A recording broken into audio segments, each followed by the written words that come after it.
सबसे पहले उत्कृष्ट अर्णव क्रेडिट सोसाइटी के इनके सभी सदस्यों को बहुत बहुत शुभकामनाएं देता हूँ, उनको धन्यवाद करता हूँ। कई अच्छे सोच जो समाज के जो छोटे वर्ग के लोगों को जो छोटा लोन देते हैं, जो छोटे छोटे रोजगार करने को, तो एक अच्छा काम इनके माध्यम से हुआ है। क्योंकि ज़रूरत हम बड़े बैंक में जाएंगे तो बहुत ज़्यादा पेपर लगता है, और छोटे छोटे लोगों को कुछ कार्यक्रम रहा, शादी है, मुंडन है, या कुछ भी जो छोटा मोटा कार्यक्रम करना है, तो ये छोटी बैंक ही उनको प्रोत्साहन देती है। हथगाड़ी वाले हैं उनको, और रोज जमा भी करते हैं, और जमा करके अपनी ये पूंजी एक जमा भी हो जाती है, और जब उनको ज़रूरत रहती है तो ये बैंक वाले उनको लोन भी देते हैं। लेकिन लोन देते हो कि एक अच्छी सोच से और अच्छे आदमी को वो देना चाहिए। और जैसे बोलते हम लोन देते हैं, जैसे एक अच्छा एक स्वभाव बोल के अपन लोन देते हैं, अच्छा इंसान बोल के ये देते हैं। लेकिन जब लोन वसूली करते हैं तो अच्छा इंसान नहीं बनना। जो बैंक का जो है रूल है, वो रूल से कड़क ही रह के उसको लोन वसूली करना है, तो तब अच्छा बनेगा, तो कोई देगा नहीं। तो इसके लिए समझदारी से, क्योंकि ये पैसा इनका नहीं है, ये पैसा भी लोगों का है। लोगों का पैसा जमा करके उनको भी कुछ इंटरेस्ट मिलेगा, इसके लिए वो पैसा जमा हो जाता है। और हम 2 पैसा उनसे निकाल के इधर समझो 4% से इंटरेस्ट उधर 6% में ऐसे देने का हिसाब हम करते हैं। तो ये आप एक लोगों के एक वर्कर हो, आप बैंक के मालिक नहीं हो, ये आपको समझना चाहिए। क्योंकि आपका खुद का पैसा नहीं है, तो वो पैसा एक अच्छे काम के लोगों से, जो बुजुर्ग है, जमा करते, ठेवी करते, वो ठेवी भी सुरक्षित रहनी चाहिए। और जिसको लोन दे उसको भी उपयोगी आना चाहिए, लेकिन उनका पैसा फिर रिटर्न आना चाहिए, इसके लिए करना है। लेकिन अपना ऐसा समझो मत क्या ये पैसा बैंक में इतना जमा हुआ वो मेरे बाप का है, उसके बाप का है, उड़ाओ, ये काम करो मत, या कुछ फालतू खर्चा करो। बैंक में ज़्यादातर बर्बाद बैंक होती है, कुछ फालतू खर्चा करते उसमें खराब होती है, क्या उधर इधर ये हो, तो ये भी खर्चा नहीं करना। एक हम समाज का काम, लोगों का काम, इनके माध्यम से मैंने इन्होंने देखा है। मुकेश को मैंने नज़दीक से देखा, 10-12 साल से वो अच्छा काम बैंक का करता है। लोगों को म्यूनसिपालिटी के भी लोन अच्छे अच्छे उन्होंने किए, इधर किए, वसई में किए, शायद कल्याण में भी किए। तो इनको थोड़ा तजुर्बा है, तो ये अच्छा करेंगे और बैंक को आगे, इनकी बैंक को जो संस्था है उसको आगे बढ़ाएंगे, ये मेरे को पूरा इनके पर विश्वास है। फिर एक बार आप सभी को, इनको, ये बैंक की बहुत बहुत शुभकामनाएं देता हूँ। धन्यवाद। उत्कर्ष नागरी सहकारी पतपेढी याचं उद्घाटन झालेलं आहे। आम्ही आतमध्ये बसलेला असताना सन्माननीय आमदार साहेबांनी आम्ही एक औपचारिक चर्चा केली। ह्या सगळ्या संपूर्ण व्यवहारामध्ये आपल्या लोकांचा त्रास जास्त असतो। 1992 साली ज्यावेळेला मी सह्याद्री नागरी सहकारी पतपेढीचं उद्घाटन केलं, साहेब त्यावेळेला दिघे साहेबांनी मला एक पत्र दिलं की कर्ज देताना आईच्या ममतेने द्या आणि वसूल करताना बापाच्या धाकाने वसूल करा। तो एक फंडा आम्ही घेऊन चाललोय, म्हणून 32-33 वर्ष आम्ही ह्याच्यामध्ये टिकलेलो आहोत। कारण समाजाला एक सवय आहे की घेताना खूप आपलेपणा असतो, परंतु फेडताना आपलेपणा दिसत नाही। आणि म्हणून ज्यांना पण तुम्ही कर्ज द्याल त्या माणसाची पहिले तुम्हाला फेस रीडिंग करता आली पाहिजे। हल्ली सगळीकडे म्हणजे भामट्यांचा सुकाळ जास्त झालेला आहे, तर चांगली माणसं शोधा। चांगली माणसं नाहीत अशातला भाग नाही, चांगली माणसं खूप आहेत।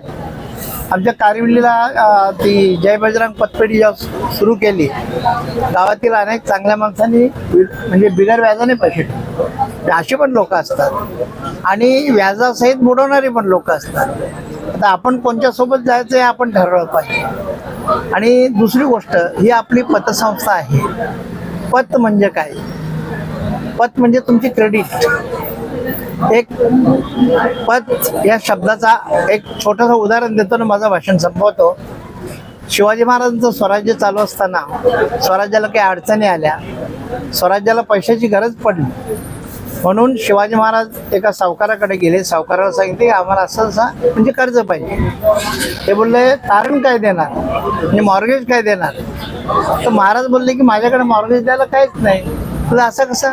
एवढं मोठं स्वराज्य आहे तुमचं, स्वराज्य हे जनतेचं आहे, ते माझं नाही।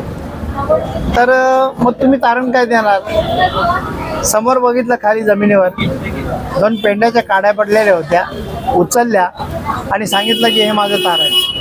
आता ते तारण दिलं आणि त्या सावकाराने ते ठेवलं। सोबत नेताजी पालकर होते, ते बोलले महाराज तुम्ही त्या 2 पेंड्याच्या काड्या का दिलं ताराने? अरे त्या पेंड्याच्या काड्या नाहीत, ते आपल्या स्वराज्याची किंमत आहे. झालं, महाराजांना पुन्हा म्हणजे सुबत्ता आल्यानंतर त्यांनी ते पैसे घेतलेले परत दिले आणि त्या 2 काड्या परत मागितल्या. म्हणजे या विश्वास किंवा आपली जी काही पत असेल त्या 2 काड्यामध्ये आहे. तशी आपण आपल्या व्यवहारामध्ये आपली पत सांभाळून ठेवली पाहिजे. पतपेढीतून पैसे घेऊन गेलो पाहिजे आणि ते परत फेडले पाहिजे. परत फेडले नाही तर पतसंस्था चालणार नाही. आणि हे सगळं करत असताना तुम्हाला त्याचं व्याज भरायचं आहे. संचालक मंडळ जे आहे हे फक्त विश्वस्त आहेत, मालक नाहीत. कारण पैसा हा जनतेचा आहे. कोणी दूधवाला आहे, कोणी भाजीवाला आहे, कोणी सांबार आहे, कोणी आहे. ही माणसं पैसे, याच माणसांच्या पैशातून पैसे जमा होतात. कारण आम्ही जेव्हा काढली साहेब त्यावेळेला धनिक माणूस कोणीच आमच्यामध्ये नव्हता. आम्ही सगळे म्हणजे एसटीचे तिकीटवाले माणसं होतो. पण ह्या सर्वसामान्य माणसांनी आम्हाला हात दिला. आणि त्याच्यातले एक शेषाबाई दत्तू टेंगरे नावाची एक म्हातारी होती की जी इलेक्ट्रिक पोलच्या खाली बसून भाजीपाला विकायची. 2 वर्षानंतर तिचा मी सत्कार केला. का तर ती जे पैसे भरायची 360 दिवस पैसे भरायचे. एक दिवस पण खाडा होत नव्हता. दुकानदाराचा खाडा होतो, आणखी कोणी व्यापाऱ्याचा त्याचा होतो, पण त्या बाईचा खाडा झाला नाही. म्हणजे सातत्य त्या बाईला कळलेलं होतं. अशा पद्धतीने हा जो कारभार आपल्याला चालवायचा आहे. मोहामध्ये कोणी येऊ नका. तुम्हाला वळणावर मोह दाखवणारे लोक भेटतील, परंतु जी मोह दाखवतील तीच तुम्हाला उद्या म्हणजे दुष्ण देतील, तुमच्या विरुद्ध बोलतील. म्हणून तुम्हाला जी काही चौकट दिलेली आहे त्या चौकटीला तुम्ही हे करून शोधून बाहेर जाऊ नका. तर हा कारभार निश्चितपणे जास्त चालेल. आणखी काही वेळोवेळी ज्या काही तुम्हाला माहिती पाहिजे असतील डिपार्टमेंटला असतील. आता आम्ही साहेब सहकारामधल्या लोकांसाठी एक मोठा म्हणजे हॉल बनवला आपण कुठं सावध नाक्यावर. 13,500 स्क्वेअर फुटामध्ये ती बिल्डिंग आहे. आता आम्ही एक सहकाराची हे घेतो म्हणजे तुमचं प्रशिक्षण घेतो. हे दरवर्षी घेतो आम्ही जेव्हा प्रशिक्षणाला जातो मानसी 5,000 रुपये फी भरतो आम्ही. आणि इथं जेव्हा प्रशिक्षण घेतो तेव्हा आम्ही फ्रीमध्ये देतो. का?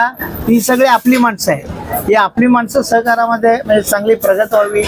आताचं तंत्रज्ञान खूप मोठं आहे. ते तंत्रज्ञान त्यांना सगळं कळलं पाहिजे याच्यासाठी सगळी धडपड असते. आता एक साखळीमध्ये आणखी एक उत्कर्षच्या नावाने एक साखळी आणखी वाढलेली आहे.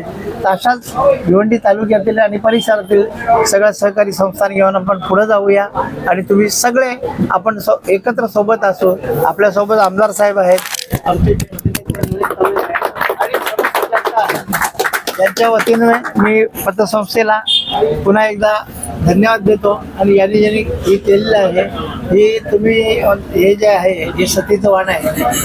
हे सतीचं वाणाला तुम्ही पूर्णपणे म्हणजे हे करा पात्र व्हाल असं मला वाटते. धन्यवाद.